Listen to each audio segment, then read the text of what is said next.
Leitura comentada do livro Um Curso em Milagres, comigo, Luciana. Capítulo 2: A separação e a expiação.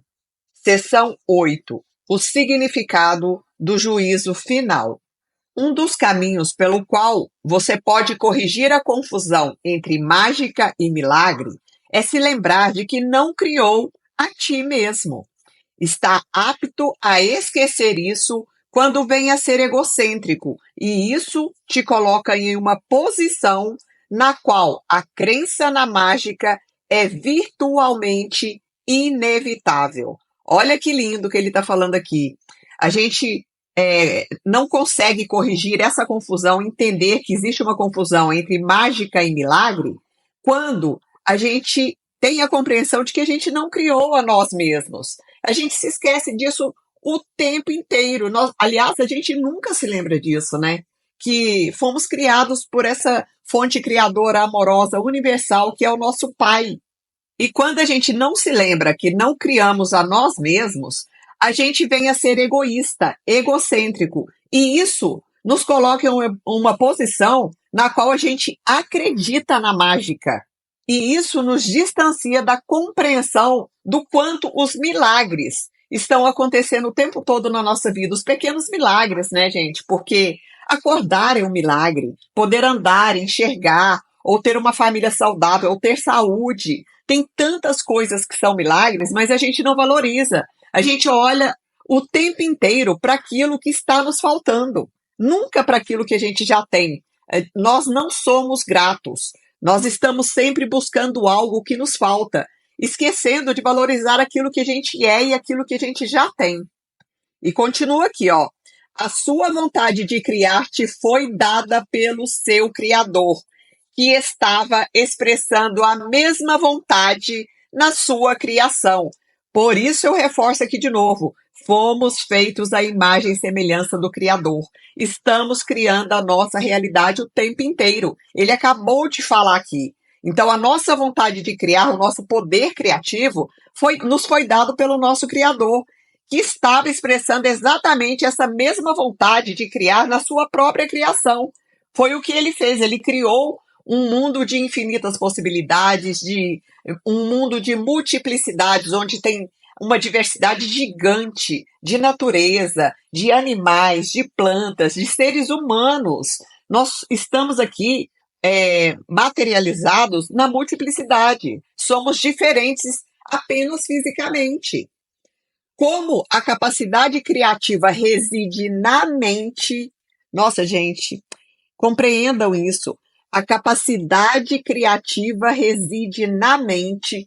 Tudo o que você cria não pode deixar de ser uma questão de vontade. Olha que forte isso. Então, mesmo que a gente não compreenda isso, não entenda conscientemente, estamos criando sim tudo aquilo que a gente vê manifestado no mundo.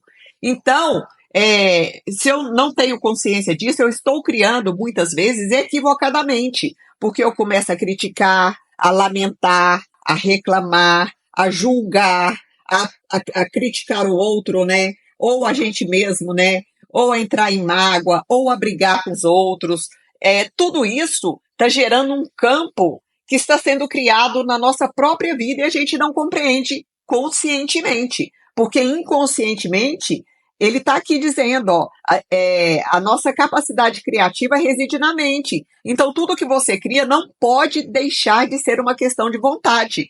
Mesmo que eu fale, não, eu não quero criar confusão, sofrimento, inimizade, rancor, mágoa, culpa, medo, nada disso. Mas se eu não vigio a minha mente e os meus pensamentos ali que são uma criação do meu ego é uma palavra que foi cunhada por Freud há muitos anos, há mais de 100 anos, né? E que tem a ver com egoísmo, a minha parte egoísta que eu ainda não compreendo, mas não aceito também. E a gente tem que aceitar e entender que isso também faz parte da gente, para que a gente não negue a possibilidade de cura. Daí também decorre que qualquer coisa que você faça sozinho é real, no seu próprio modo de ver, embora não na mente de Deus. Por isso que eu já disse outras vezes aqui, e eu custei a entender isso, que às vezes uma mesma situação, pessoas muito próximas enxergam de maneiras completamente diferentes. Porque está aqui dizendo, ó, cada coisa que eu faço sozinho é real para mim. Aquilo que eu crio na minha mente, porque a minha mente é a minha mente, não é a mente do outro. O outro está criando aquilo que é proveniente da mente dele. E isso é o que vai ser manifestado em cada visão de mundo aqui. Então, no meu modo de ver, é diferente. É uma criação ilusória de enganos, de ilusões, mas que na mente de Deus não. Ele sabe que a gente está criando equivocadamente. E está tudo bem, porque ele é tão amoroso que ele não vai lá e nos condena por isso, né, gente? Na verdade, o que acontece é que a nossa própria essência divina, que é essa feita à imagem e semelhança de Deus, que é extremamente justa, amorosa, compassiva, é ela que está o tempo todo trazendo o efeito de uma causa que a gente plantou, para que a gente colha e para que a gente se cure, não como forma de punição. Então nunca é Deus castigando nem premiando ninguém. É essa nossa essência crística, essência divina, que está o tempo todo buscando equilíbrio na vida, harmonizar a vida. Essa distinção básica conduz diretamente ao real significado do juízo final. O juízo final é uma das ideias mais ameaçadoras no seu pensamento. Olha como ele vai desmistificando termos e expressões que durante séculos nos causaram medo, gerou muito transtorno na nossa vida. Então ele vai explicar aqui. Isso é assim porque não a compreende. O julgamento não é um atributo de Deus. Veio a ser só depois da separação, quando tornou-se um dos muitos instrumentos de aprendizado a ser anexado ao plano geral. Olha o que está dizendo aqui. Gente, é tão profundo esse livro, tão amoroso, tão inteligente, que eu não consigo. A cada frase eu vou parando aqui e eu espero que contribua de alguma forma com o entendimento de vocês. Ele está dizendo que o julgamento só veio a existir após a separação, quando passamos a nos ver separados uns dos outros. E isso, naquele momento, passou a ser um instrumento de aprendizado. E assim como a separação ocorreu no decurso de milhões de anos, o juízo final vai se estender por um período similarmente longo e talvez até mais longo.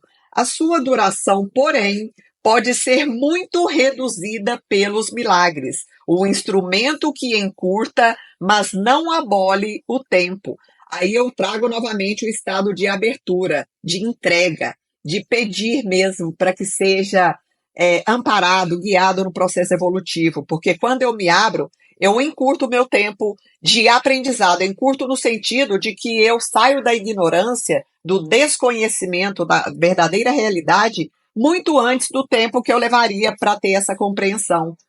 Se um número suficiente de pessoas vem a ter, na verdade, a mentalidade milagrosa, esse processo de encurtamento pode ser praticamente imensurável. Olha o que ele está dizendo. Quando um número maior de pessoas suficiente, porque cada pessoa que entra nesse movimento de compreensão, de entendimento, de aceitação, de amor, de não julgamento, de mudança da mentalidade errada para a mentalidade certa, quanto mais pessoas estiverem nesse caminho, mais a gente vai estar influenciando no coletivo, no todo, ou seja, no mundo inteiro, e isso vai gerar um encurtamento desse tempo de aprendizado.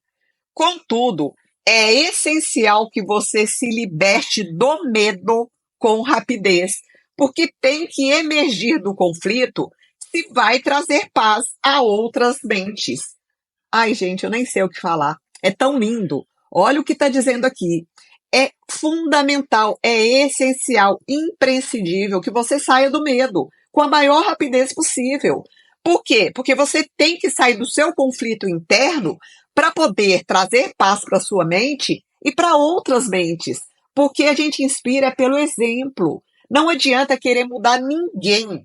Pode ser seu filho, pode ser sua mãe, seu pai, pode ser uma pessoa muito próxima, assim, é impossível. A gente só consegue mudar o outro através do nosso próprio exemplo, genuíno. Por quê? Porque a nossa vibração muda, o nosso campo eletromagnético interfere no campo eletromagnético de outras pessoas. E eles se tocam, esses campos. E o que que acontece? Isso gera uma grande onda de transformação coletiva. Em geral, se considera o juízo final como um procedimento empreendido por Deus. De fato, será empreendido por meus irmãos com a minha ajuda. Olha o que o Cristo está nos dizendo, gente. Então, ele está aqui para nos auxiliar. Só que a gente não acredita. A gente não acredita nisso. Se espíritos, olha que louco isso, né, gente? Como a nossa compreensão é limitadíssima. Se a gente sabe que tem espíritos que enviam, trazem mensagens através das pessoas aqui encarnadas por psicografias, por clareaudiência, clarividência, etc., por que que a gente não acredita que Jesus Cristo possa estar fazendo esse trabalho aqui, nos ajudando? Olha quanto a gente é limitado. E eu custei entender isso também, viu? Eu falo isso de um lugar de muita ignorância também. É uma cura final ao invés de um acerto punitivo, por mais que as pessoas possam pensar que a punição é merecida. A punição é um conceito totalmente oposto à mentalidade certa. E o objetivo do juízo final é restaurar em você essa mentalidade. Porque a gente está com a mentalidade distorcida, a gente acredita que estamos sendo punidos, que merecemos sofrer, que estamos sendo castigados por algo que a gente fez. Não! Estamos aqui manifestados no plano da Terra aqui justamente para aprender através dos nossos erros, não pecados. Estamos aqui para errar, sim, porque temos muitas questões ainda para colher, coisas que a gente já plantou, aprendizados que a gente necessita ter. É errar e aprender. Errou, gente, no passado, se perdoa e deixa aquilo lá no passado. Viva o presente, através do seu auto-perdão, da sua autoaceitação, porque é isso que vai reverberar e chegar para outras pessoas. O juízo final poderia ser chamado de um processo de avaliação certa. Então, o juízo final é uma correção. Não quer dizer que no juízo final a gente vai morrer aqui e sair do plano da Terra, gente. Não é isso. É simplesmente, tanto a expiação que ele já falou antes, né, como o juízo final ele está trazendo agora, são processos de correção, de entendimento, de entender que tudo aquilo que a gente imaginou que era uma verdade absoluta era simplesmente enganos, ilusões. Simplesmente significa que todas as pessoas finalmente virão a compreender o que tem valor e o que não tem. Depois disso, a capacidade de escolher pode ser dirigida racionalmente. Até que essa distinção seja feita, porém, as oscilações entre a vontade livre e a vontade aprisionada não podem senão continuar. Então, enquanto a gente não entender aquilo que realmente tem valor aqui na nossa vida, aquilo que o que tem valor é aquilo que é eterno, né, gente? E eu não estou falando que nada de material não tenha valor, porque os bens materiais, o dinheiro, são sim muito importantes e necessários aqui. Mas eles não podem estar acima daquilo que é eterno. E enquanto a gente não compreender isso, vamos oscilar o tempo todo entre a nossa vontade livre, que é essa de preocupar só com esse material, e a vontade que está lá aprisionada, que é de evoluir, que é de nos tornarmos seres humanos melhores a cada dia. Esse é o grito da nossa alma, né? Isso é o que a gente busca aqui e que a gente se propôs antes de chegar aqui. Só que chega aqui, a gente esquece, né? E tá tudo bem. Vamos continuar. O primeiro passo para a liberdade envolve uma seleção entre o falso e o verdadeiro. Esse é um processo de separação no sentido construtivo e reflete o verdadeiro significado do Apocalipse. Em última instância, todos olharão para suas próprias criações e escolherão preservar somente o que é bom, assim como o próprio Deus olhou para o que ele criou e soube o que era bom. Então, olha o que está dizendo aqui, que vai chegar um momento da nossa evolução humana em que todos nós, não sei se estaremos aqui nesse momento, né, em específico, mas o que ele está dizendo? Que todos nós olharemos para as nossas próprias criações aqui, para os equívocos que a gente criou, para os medos, para os enganos, para as ilusões, e a gente vai olhar e escolher somente aquilo que era bom e deixar permanecer só aquilo que é bom. E a gente vai escolher sempre o que for melhor e não olhar mais para o lado ruim, negativo de tudo, porque a gente só olha para o defeito, né? Não olha para aquilo que a gente já tem de bom. Isso eu acho que vale até para esse momento presente agora, para que a gente comece a olhar mais para isso. Olhar o que é belo, o que é bom, o que é justo, o que é amoroso no outro e na gente mesmo. E não ficar procurando os defeitos, os erros, para poder ter um motivo para fazer críticas e julgamentos. Nesse ponto, a mente pode começar a olhar com amor para suas próprias criações devido ao seu valor. Então, olha que lindo, isso aí foi o que eu acabei de falar aqui. A gente pode começar a olhar para aquilo que a gente tem na vida, que a gente já construiu, de forma amorosa. Tá bom, quando eu era mais jovem, eu cometi equívocos, mas está tudo bem. Naquele momento eu tinha uma maturidade muito limitada. Hoje eu olho para trás e vejo e falo, nossa, foi isso que eu dei conta naquele momento. E está tudo certo, né? Então a gente tem que começar a olhar para tudo com mais amor. E mesmo equívocos recentes aqui, às vezes a gente fala uma coisa, a gente pensa uma coisa, a gente age numa direção que a gente já sabe que não é amorosa, a gente olha para aquilo e fala, nossa, olha só, eu cometendo equívocos aqui de novo. Olha para onde a minha mente está me levando. Por isso que a gente tem que vigiar o tempo inteiro. Olhe com amor para tudo, que as coisas vão realmente mudar. Não se puna, porque não é Deus que nos castiga, ele já falou aqui no parágrafo anterior. É a gente que se pune, a gente que se castiga o tempo inteiro. Ao mesmo tempo, a mente irá inevitavelmente repudiar suas criações equivocadas, as quais, sem crença, não mais existirão. Então, quando a gente entra nesse caminho evolutivo, nesse processo de autoconsciência, de liberar a gente mesmo daquilo que a gente precisa, a nossa própria mente começa a trabalhar a nosso favor.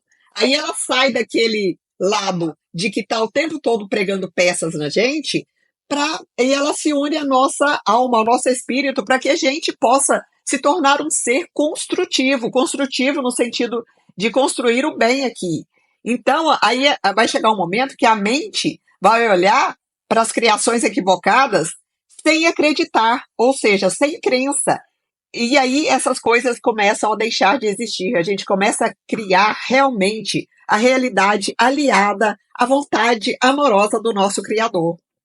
A expressão juízo final é assustadora, não só porque foi projetada para Deus, mas também por causa da associação entre final e morte.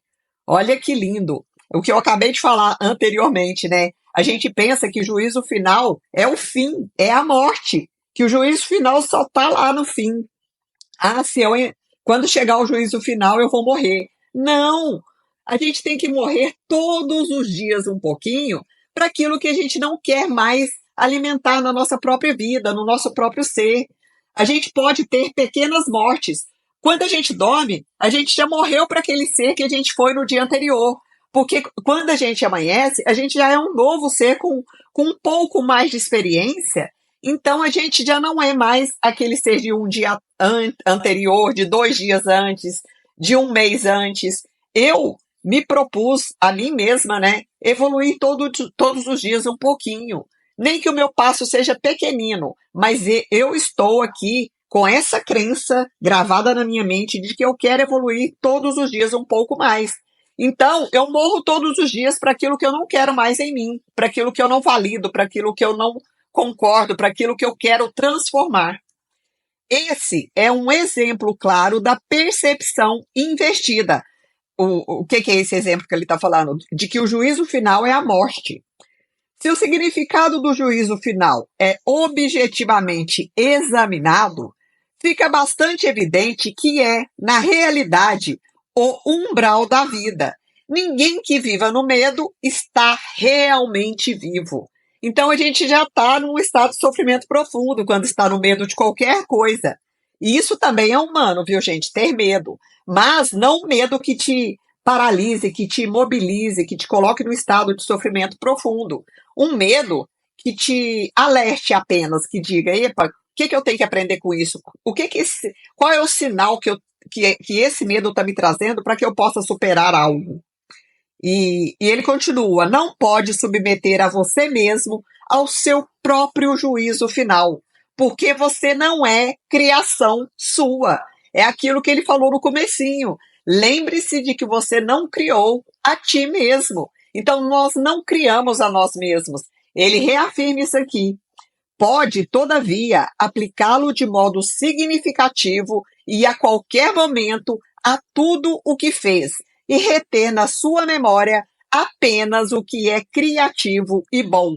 Então aqui entra profundamente o sair das mágoas, das culpas, das raivas, dos medos, dos enganos, de tudo aquilo que nos causa sofrimento. Porque se a gente não sai disso, não libera isso, isso vai ser expressado em nosso corpo de diferentes maneiras, através de doenças, de pequenos acidentes ou grandes acidentes, de conflitos. São muitas as formas com que isso se manifesta na nossa vida. Isso é o que a mentalidade certa não pode deixar de ditar-te.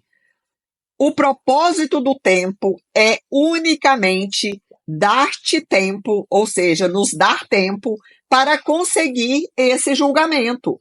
É o seu próprio julgamento perfeito, ou seja, tá bom, eu estou aqui somente para errar e ter os aprendizados que eu preciso e fazer as curas que preciso. Eu não sou um pecador. Se eu errei, tá tudo bem, foi isso que eu dei conta hoje. Amanhã farei melhor. Então, vou repetir aqui: é o seu próprio julgamento perfeito das suas próprias criações perfeitas. É isso que a gente está aqui para expressar no tempo e espaço chamado vida. Quando tudo o que retém é amável, não há razão para o medo permanecer com você. Essa é a sua parte na expiação. Quando tudo que retém é amável, quando tudo que está intrínseco em você, na sua mente, nas suas emoções, no seu sentir, no seu agir, na sua ação diária, é através do amor, é amoroso, é amável, não há razão para ter medo, para permanecer, para que o medo permaneça contigo, porque você está imensamente protegido, porque o amor cria uma potência, um campo eletromagnético muito potente de proteção. Essa é a sua parte na expiação. É muito lindo, gente. Fim da leitura do livro-texto.